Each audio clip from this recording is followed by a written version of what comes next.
Edgeworth's Nebula.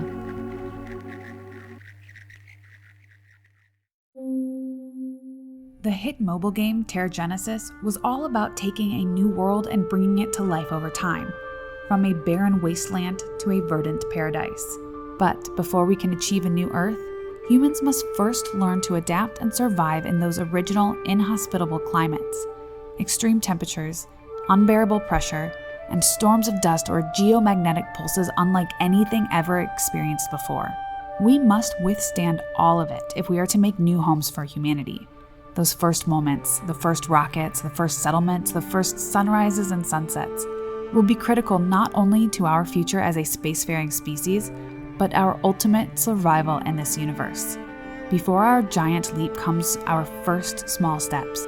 Before we etch our story into the echelons of time in a new world, we must first bear witness to its magnificent emptiness. Before we make history, we must first make landfall. Available on iOS and Android.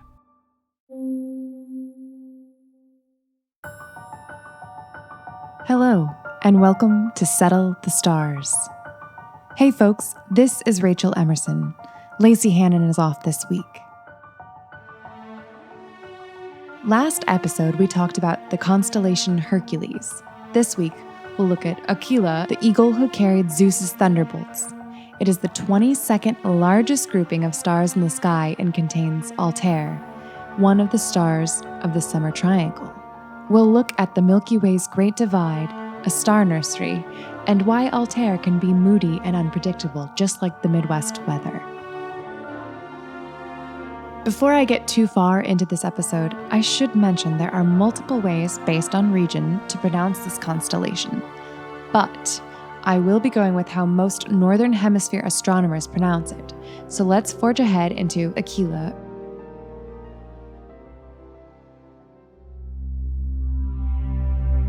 Named after the Latin word for eagle, Aquila is an equatorial constellation, one of the 15 that ride the imaginary belt around the universe's ever-expanding midriff. It's medium-sized as star collections go, occupying 625 square degrees in the heavens above. And it's among the 19 different constellations in the Herculean family of constellations in the western sky. These were designated by Harvard astronomer Donald Menzel, who arranged constellations into loose groupings in his 1975 book, A Field Guide to the Stars and Planets, to make them easier for the general observer to find. He based his constellation clusters on shared myths, history, and in the case of the Hercules 19, simple proximity. To lay eyes on this stellar eagle, it's easiest to start by locating Cygnus, the swan flying straight at it. One of the most recognizable constellations in the cosmos, Cygnus looks like a cross sailing down the Milky Way. And behind it is Aquila, which also seems almost cross-like. Some Earthbound observers have described it as a crooked plus sign. Between the two of them, Aquila and Cygnus contain 2/3 of the stars in the Summer Triangle, Altair and Deneb, which might explain why these birds are best seen from July through October. Altair is Aquila's brightest star along with Deneb, its counterpart in Cygnus. It sits on the edge of the Great Rift in the Milky Way. Vega, the Summer Triangle's third star, is on the other side of the huge black tear in our galaxy. The Great Rift is a long, narrow black cloud that obscures the stars behind it in a broad stripe along the center of the Milky Way. Scientists think it's a breeding ground for new stars, a place of gas and dust where they're forming but haven't yet come together enough to shine. An incubator of sorts. Ancient cultures like the Incas saw shapes and animals in the Great Rift the way we see them in stars today. The Chinese had a folk tale centered around the long black cloud, and one that sounds very similar to some star-crossed lovers in the West.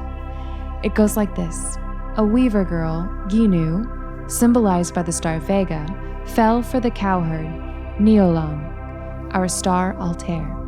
But the romance was frowned upon, a la the Capulets and the Montagues, and the Jets and the Sharks, and the pair were banished to opposite sides of the river, in this case, the Great Rift. Once a year, on the 7th day of the 7th lunar month, Magpies fly together and form a bridge, allowing the young lovers to meet, but only for the day. And, well, presumably no texting is allowed either. Aquila the Eagle was well known in the ancient world. The Babylonians listed an eagle in their famous catalog of constellations, and it may well have been this one. The ancient Egyptians are said to have seen a bird in these stars too, their falcon god, Horus. Aboriginal Australians recognized a raptor here too, calling Altair Bunjul, which meant wedge-tailed eagle. Ptolemy included Aquila in his classic work Almagest, a 2nd century list of 48 constellations. The astronomer referred to Altair, the brightest of Aquila's 19 stars, the Eagle Star, a designation he may have borrowed from the Babylonians and Sumerians. He might have also heard of Aquila from Eudoxus and Aratus, 2 other Greeks, the former an astronomer and the latter a poet, who mentioned the constellation in the centuries prior. In Hindu, Buddhist, and Jain mythology, Aquila is often identified with Garuda, a deity who is half eagle and half human. Greeks saw a great bird of prey soaring up there too. They believed it to be Aquila, the eagle of Zeus. Aquila is featured in several myths about the king of the gods. In many, he was the thunderbird, carrying the lightning bolts Zeus cast down upon his enemies. The auto designers at Ford obviously thought this was cool. Zeus's eagle was always hauling things around. In another legend, Aquila swoops down and locks its talons on the Trojan shepherd boy, Ganymede, flying him up to Mount Olympus at Zeus' behest. Why Ganymede? Homer says it was because of his looks. He was supposed to be the handsomest of us mortals. Up in Olympus, Ganymede becomes the cupbearer of the gods. Apparently, gods don't carry their own stuff. These days, every new potential hire can feel like a high-stakes wager for your small business. I mean, you want to be like 100% certain that you have access to the best qualified candidates available. That's why you have to check out LinkedIn Jobs. LinkedIn Jobs helps find the right people for your team, faster and for free. Okay, so looking for the right game devs for a company can be a daunting task. With LinkedIn, all we needed to do was add the position and the purple #hiring frame to our LinkedIn profile, and then bam, it's out there. So once we got some applicants, LinkedIn offered screening questions that helped us narrow down the search, essentially not wasting our time or anyone else's. LinkedIn has helped us keep our startup running as smooth as, a startup can be, and it's equipped us with the team we needed. As the year comes to an end, hop on LinkedIn to find the people who will continue to make your company a success in the next year. LinkedIn Jobs helps you find the qualified candidates you want to talk to faster. So post your job for free at linkedin.com/stars. That's linkedin.com/stars to post your job for free. Terms and conditions apply. When he wasn't transporting divine goods, the eagle was said to have been guarding the arrow of Eros, which made Zeus love-struck. In one story, the king of the gods fell in love with Nemesis, the goddess of retribution, and transformed himself into a swan to woo her. He had the goddess of love pretend to be an eagle and chase him into the arms of Nemesis. The ruse worked. To pay tribute to the birds, he gave Cygnus the swan and Aquila the eagle places of honor in the sky. Yet another myth shows Aquila earning his place in space in a darker, more nefarious manner. According to this legend, the eagle was responsible for torturing Prometheus, the Titan god of fire, with whom Zeus had a real problem. Prometheus, you see, liked humanity. In one fable, he tricked the gods out of their dinner during a sacrificial feast just to give it to mankind. The better-known story, though, holds that Prometheus stole fire, again to share it with those pesky people of Earth, presumably to grill that meat. This angered Zeus, who created Pandora, the first woman to trouble mankind. Now, let's remember, this is legend speaking, not me personally. Then he had Prometheus chained to Mount Caucasus. In steps our eagle. The bird was sent to peck at Prometheus's liver or his heart, depending on who you believe. This went on for generations before Hercules arrived to put an end to the torture, slaying the eagle. Again, in thanks for services rendered, Zeus put the eagle into the sky to be adored for all eternity, and people have been enjoying Aquila ever since. A lot of this is due to the brilliance of Altair. At 16.8 light-years away, it's one of the closest stars we can see with the naked eye. Of all the stellar objects in the sky, it's the 12th brightest. The Arabs called the star An-Nasr Altair, the flying eagle or flying vulture, hence the name. This name has stuck since at least medieval times, when English stargazers using astrolabes depicted Altair and Vega as birds. A white main sequence dwarf, Altair, shines at a magnitude of 0.77, jumping out of the Milky Way at a rate of about 11 times that of our Sun. Altair's luminosity changes, however. It is a variable star, which means it shines at different strengths over time. The star has about 9 known brightnesses, which are hard to discern with the unaided eye. Look at it through a telescope, though, and you can see that Altair is a moody star flickering at different magnitudes. Just like the unpredictable weather in the Midwest, it's sometimes bright and cheerful, and occasionally it's darker and it's less radiant.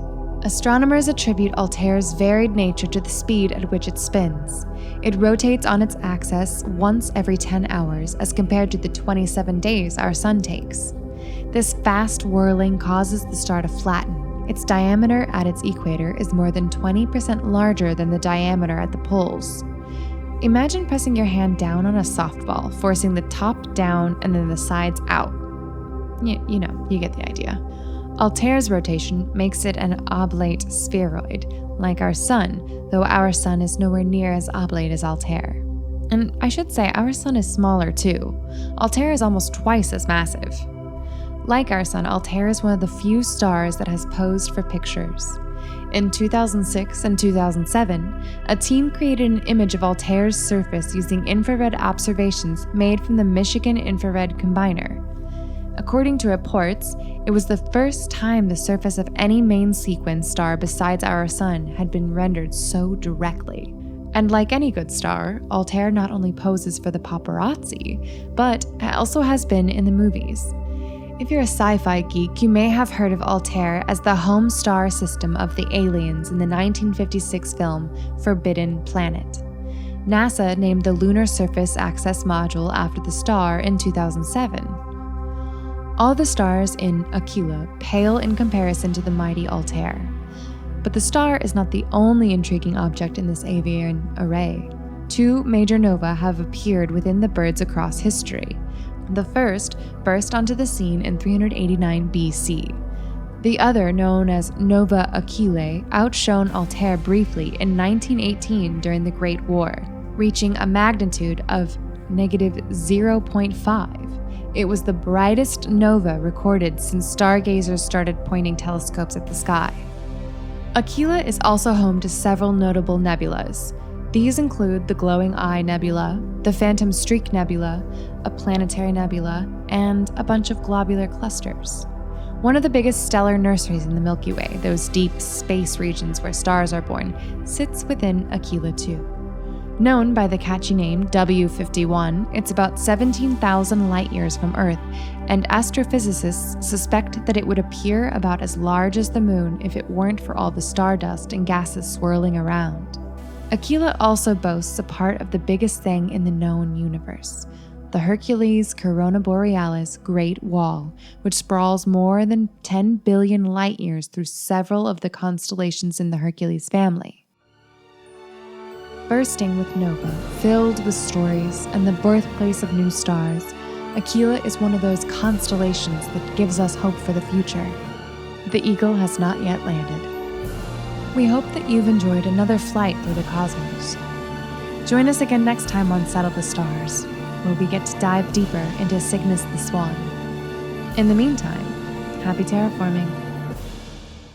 Settle the Stars is a proud member of Edgeworks Nebula, a collection of intriguing and informative podcasts from Edgeworks Entertainment. Edgeworks Nebula.